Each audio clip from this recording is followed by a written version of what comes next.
person you are trying to call is currently busy. Busy in a world that needs no buffering. पहले जब आया तब तो मेरे लिए वोट मांगता था, फिर भी 1/4 लोग भी नहीं थे सभा में। समझ रहे हो आप? समझ रहे हो? हम मालूम है तेरे बाप को मत सिखा, चल। आज चारों तरफ मैंने ऐसी सभा पहली बार देखी है। अब बताइए मेरी शिकायत मीठी है कि कड़वी है? मस्त जोक मारा रे, ये हंस रहे हलकट हंस।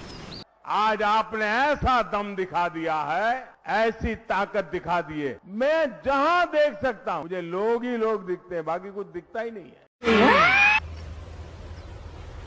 Wait a minute.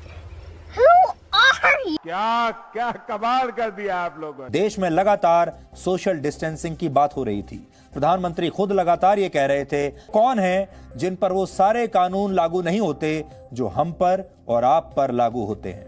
कोरोना का मजाक बनाकर रख दिया इन लोगों ने। देश को खतरे में डालने वाली तस्वीरें हैं, सबकी जान को खतरे में डालने वाली तस्वीरें हैं। ये पूरे हिंदुस्तान की संकल्प शक्ति पर बट्टा लगाने वाली तस्वीरें। सैकड़ों की संख्या में ये जमाती हैं वहां पर, सैकड़ों की संख्या में।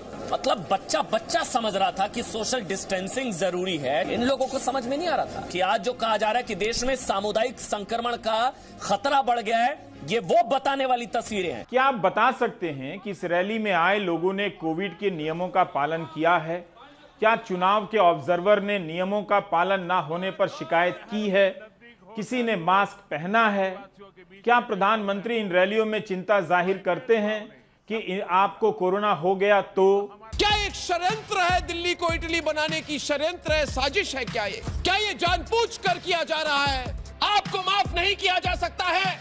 मुझे तो लगता है इन सब लोगों को जेल भेज देना चाहिए, चक्की पीसनी चाहिए इन लोगों को जो इस बेशर्मी से कोरोना को फैला रहे हैं इस देश में। आपको देखकर तो मुझे लग रहा है कि अभी भी आप बात को सीरियसली नहीं ले रहे। आप अगर हाथ जोड़ के भी आज भारत के देशवासियों से माफी मांगे तो हम माफ नहीं करने वाले। हिम्मत कैसे हुई मरकज की? हिम्मत कैसे हुई तबलीग की जमात की? किस तरह से कोरोना फैला इस देश में? कौन समझाएगा इन साधु संतों को? लाखों की संख्या में ये साथ स्नान कर रहे हैं, मास्क किसी ने लगा नहीं रखा है, और ये अब यहाँ हरिद्वार से निकलकर पूरे देश में फैलेंगे। इनके आश्रम में आने वाले लोगों तक ये कोरोना पहुंचेगा। क्या देश का साधु संत इतना गैर जिम्मेदार हो सकता है? अगर सरकारों ने चादर ओढ़ ली है, सरकार तैयार नहीं है कोई फैसला लेने के लिए, तो क्या देश के साधु संतों की जिम्मेदारी नहीं है? हिंदू खतरे में है और इसके लिए मैं तो इस्लाम में कन्वर्ट करा रहा हूँ। नहीं, आप अपना देख लो। ये सुबह शाम खतरे की जिंदगी मुझे तो नहीं चाहिए। वैसे भी हमारा क्या है, हम तो फकीर आदमी है, झोला उठा के। आपने ये तस्वीर तो देखी होगी। दिल्ली में प्रधानमंत्री कोविड के हालात को लेकर बैठक कर रहे हैं। कोरोना के बढ़ते मामले को लेकर चिंतित बताए जा रहे हैं। लेकिन उन्हीं प्रधानमंत्री की आप ये तस्वीर भी देखिए, उनकी चुनावी रैलियों की।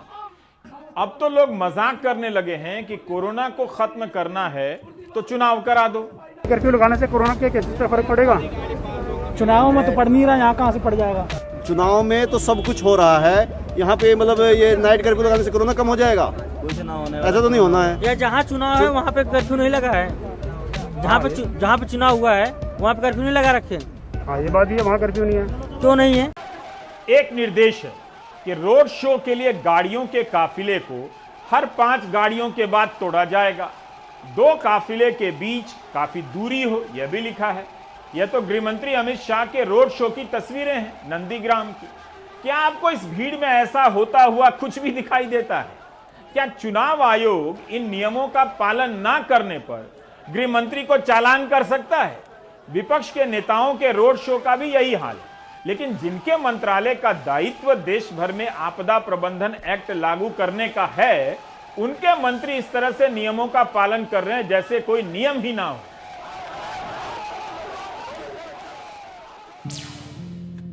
अगर आप बिना मास्क पहने गाड़ी में अकेले बैठे हैं, ये पुलिस वाले आपका फाइन काट लेंगे। लेकिन दूसरी तरफ हमारे नेता लोग बिना मास्क पहने हजारों की भीड़ में पॉलिटिकल रैलीज निकालें तो भी उनका कोई फाइन नहीं काटता। आम आदमी के लिए कुछ और कानून नियम है, खास वीआईपी लोगों के लिए कुछ और कानून नियम है।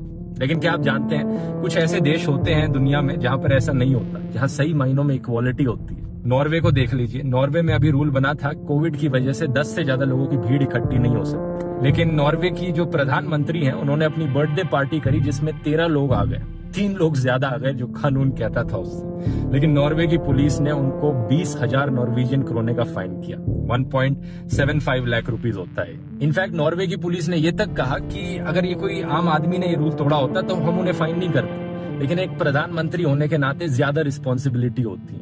अगर एक देश का लीडर कुछ करता है, देश के सारे लोग उसे देखकर फॉलो करेंगे, इसलिए हमने प्रधानमंत्री को फाइन किया। इसे कहते हैं दोस्तों रूल ऑफ लॉ, कि जो देश में कानून नियम है वो सही तरीके से सब पर बराबर अप्लाई किए जा रहे हैं। सोच कर देखिए जरा किस तरह का देश चाहते हैं आप।